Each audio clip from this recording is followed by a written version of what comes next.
and welcome to my kitchen. Today I'm going to be showing you how to make this beautiful Preheat cake. So let's get started.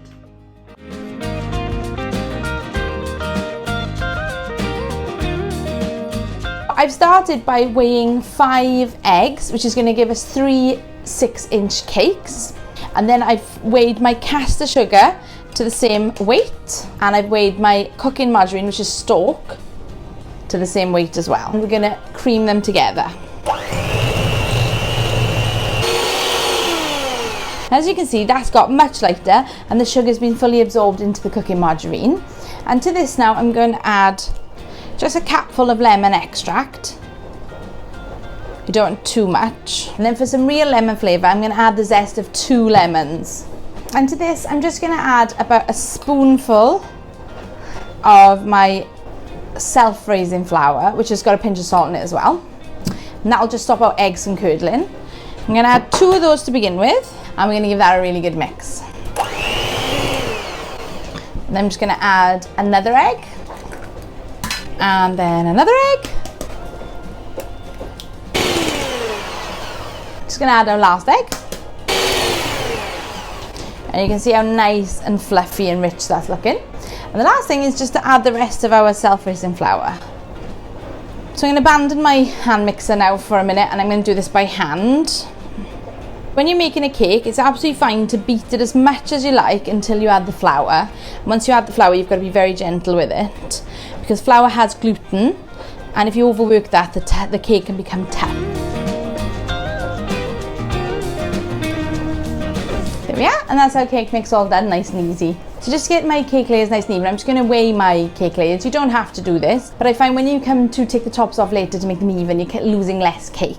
So these are 6-inch cake tins that I've rubbed with Trex, which is a vegetable fat, and then I've just lined with a piece of greaseproof paper at the bottom. So I'm just adding about 350 grams to each tin. I'm just going to use an offset spatula to smooth down my tops. If you don't have one of these, you could just use the back of a spoon. So I'm going to pop these in a preheated oven at 160 degrees fan for about 18 minutes. So I'm going to start checking them after 18 minutes, but they may take a little bit longer than that. So while our cakes are in the oven cooking, I'm just going to pop on and start making our lemon buttercream. I'm going to start by adding 250 grams of butter to my stand mixer. I've decided to use salted, but you can use unsalted if you prefer. I'm going to turn this all the way up to high, and we're going to whip it for about 10 minutes until it's light and really fluffy.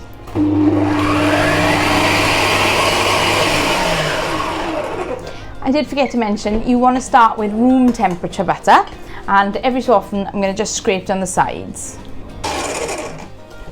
Okay, so our butter's pretty much done. I'm just going to scrape it down one more time, and you can just see how much lighter and whippy that is. Whippy, whippy. I'm going to add now my icing sugar, and I've got 500 grams of icing sugar in here, and I'm going to add this in 2 batches, so about half and half. Ooh, cloudy. I just want to turn the mixer on to the lower setting so you don't beat too much air into it. Okay, I'm going to add our second lot of icing sugar. My buttercream is made now, and it's a little bit stiff. This wouldn't probably pipe or go on a cake very easily because it's quite stiff. So we're going to slacken it off with some lemon juice because we're making a lemon cake.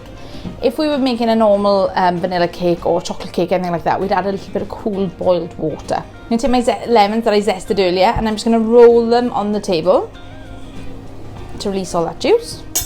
And then we're going to just juice them. One might be enough, so we'll go with that, and then if we need the other one, we got the other one from earlier as well. I got my lemon juice, and I'm going to put my mixer back onto low, and then I'm going to slowly add the lemon juice a little bit at a time until I get the right consistency. So you can see now the texture's changed, but it's still holding its shape.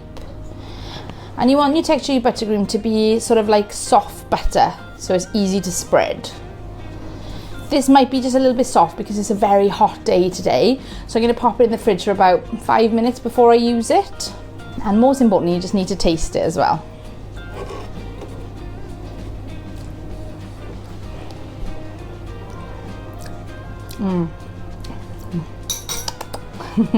So the cakes are all cooked. I've just tested them with a blunt knife to make sure they're cooked through. I'm just going to run this very thin knife around the edge,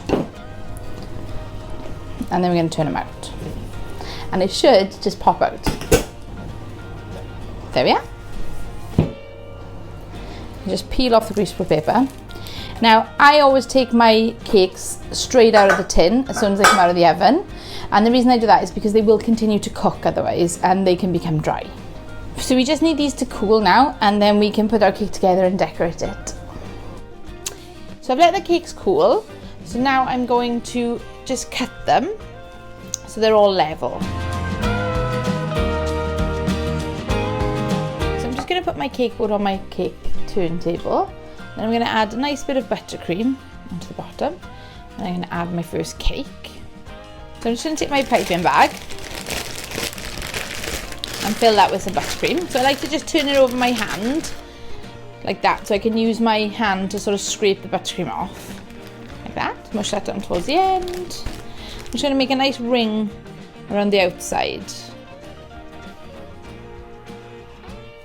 before we add our lemon curd. This is homemade lemon curd, and if you want the recipe you can head over to katiehomecook.com and it's on there. Curds are actually a lot easier to make than you might think, and I like to put it on the cut side of the cake so it can sort of seep into the cake. It keeps it moist and also adds lots and lots of extra flavour of lemon. Just gonna finish off with a bit more buttercream. And then I'm just going to smooth out. And I'm going to add our next layer.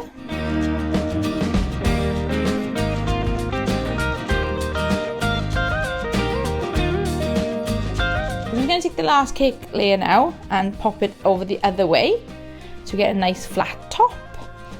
The last thing I want to do now before I put it in the fridge is just go around with my scraper. I want to make sure that the cake is straight, and then I scrape off any excess buttercream and crumbs. So I'm going to just pop this in the fridge now to cool down again before we add our crumb coat. Just going to start covering the cake with buttercream.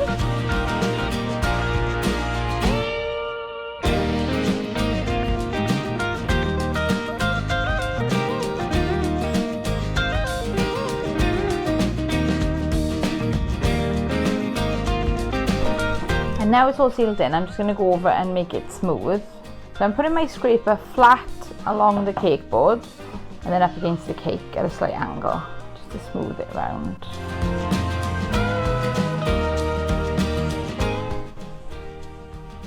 And then just take it in from the top edge, in towards the centre and off, to take off any excess off the top as well. There we are. So that's crumb coated now. I'm going to pop it back in the fridge for about 30 minutes. So I've let that set up in the fridge now, and then I'm going to put a second coat on, and hopefully this will be the final coat, if we can get it nice and smooth. So I'm just going to start with the top. Put a nice bit on the top, and you sort of want to bring it round until it starts to go over the edge of the cake.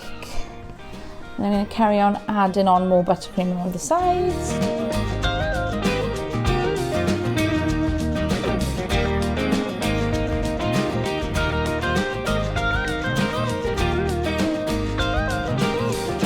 And then I'm going to use my bench scraper again, straight at the bottom onto the cake board, and pull it round at an angle.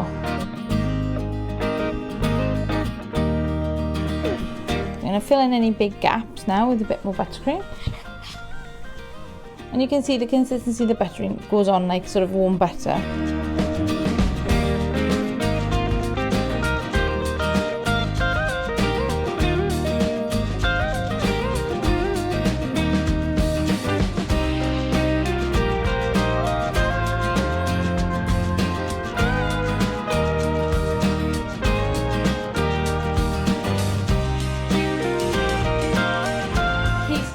Firm now. I've left it in the fridge for a couple of hours, so we're just going to decorate it, which is the fun part. So I've coloured the bit of buttercream that we had left over into the rainbow flag colours. I'm just going to take a nice dollop of that and pop it on the cake.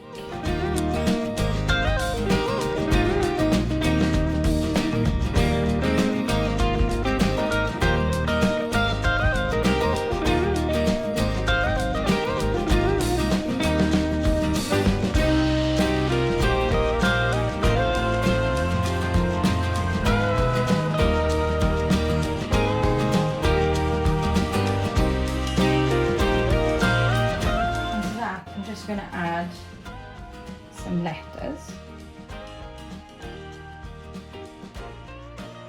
So I'm going to add your letters before your buttercream's had a chance to dry. And I've just done these on edible printer icing, which I printed the words and I inverted them so they were backwards. Cut them out and then I can just pop them on the cake.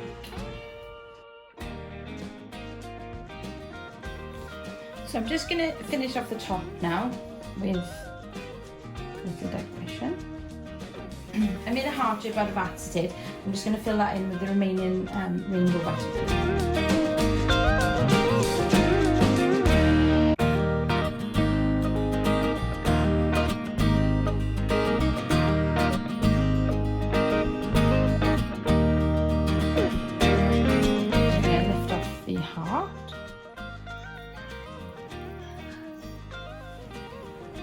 And that's the cake complete. So there we are, there's our cake all finished, ready for Pride. If you did like the video, please leave me a big thumbs up. And if you want to see more of my videos, hit the subscribe button and the notification bell. Thanks very much for watching and I'll see you all next time. Bye bye!